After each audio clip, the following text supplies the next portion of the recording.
Olá a todos, sejam todos bem-vindos. Eu sou o professor Jonas, professor de filosofia. Faço esse vídeo rapidamente aqui para tentar explicar a diferença entre mito e filosofia e também apresentar alguns aspectos sobre a origem da filosofia. Esse tema é muito comum em vestibular e também será assunto de provas, então os estudantes que estiverem estudando em casa aí terão uma ferramenta para estudar. Mas lembrar que não substitui de forma alguma o que nós fazemos em sala de aula e também não substitui uma leitura mais aprofundada sobre o tema.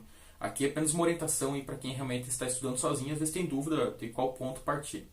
Sobre a origem da filosofia, ela surgiu na antiga Grécia por volta do século 7 ou 6 a.C., mais especificamente na cidade de Mileto, que hoje pertence ao território da Turquia. O primeiro filósofo chamava-se Tales de Mileto, e também alguns aspectos contribuíram para o surgimento da filosofia. Né? Um deles é o desenvolvimento das navegações.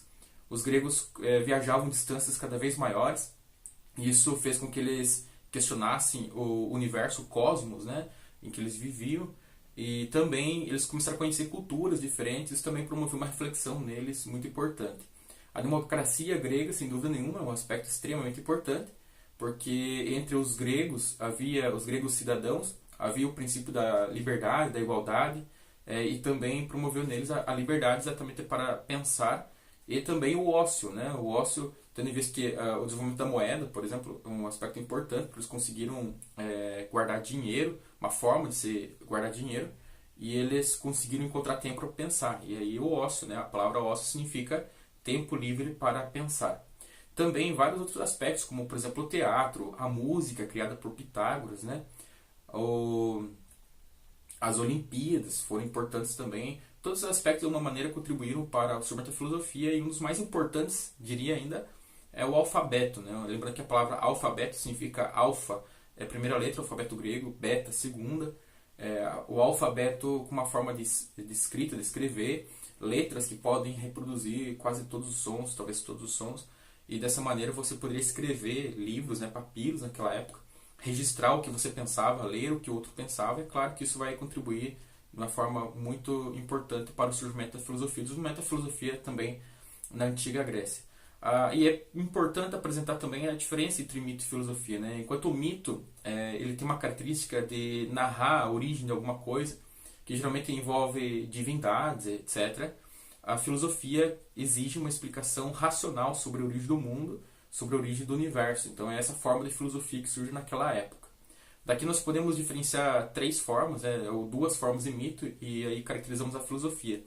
A teogonia, que era uma forma de mito que explicava a origem dos deuses. Então é como se fosse uma árvore genealógica dos deuses, de onde eles vieram. Os gregos usavam dessa maneira. E cosmogonia, que era uma forma mitológica de se falar sobre a origem do universo, né? Que envolviam mitos e que narravam a origem das coisas através dos mitos. E a filosofia surge com uma cosmologia. A palavra cosmologia significa estudo do cosmos. Né? Cosmos é mundo, universo, totalidade. Então a filosofia surge como uma possibilidade racional de se explicar o mundo. E gostaria de deixar claro uma situação aqui também que me parece extremamente importante. Por mais que a filosofia tradicionalmente apresentou-se como uma superação dos mitos, eu diria que é mais uma história, primeiro. E segundo, a mitologia ela não pode ou não deveria ser questionada. Né? A mitologia é uma questão de crença. Já a filosofia ela pode ser questionada pelo aspecto exatamente racional dela. Então, eu diria que não é interessante que a gente vá lá questionar os mitos. Por exemplo, o mito você crê ou não crê, você não questiona. A filosofia tem exatamente essa característica que é de ser questionada, que é de ser perguntada. Então, lembrar o seguinte, né? Enquanto a filosofia busca uma explicação racional sobre a origem do universo, ela pode ser questionada, pode ser duvidada. A gente vai ver, inclusive, os primeiros filósofos, né? Que Tales de Mileto parece como teoria, de repente Anaxímenes discorda dele. E aí o pau come na filosofia. E a mitologia já não tem esse aspecto. Né? A mitologia é uma crença, uma história que geralmente vem vindo durante muito tempo de forma oral, de repente alguém escreve, e aí você acredita ou não acredita. Ela não tem um aspecto racional. Certo? Eu gostaria de agradecer a todos que assistiram, espero ter ajudado também. Um abraço e obrigado.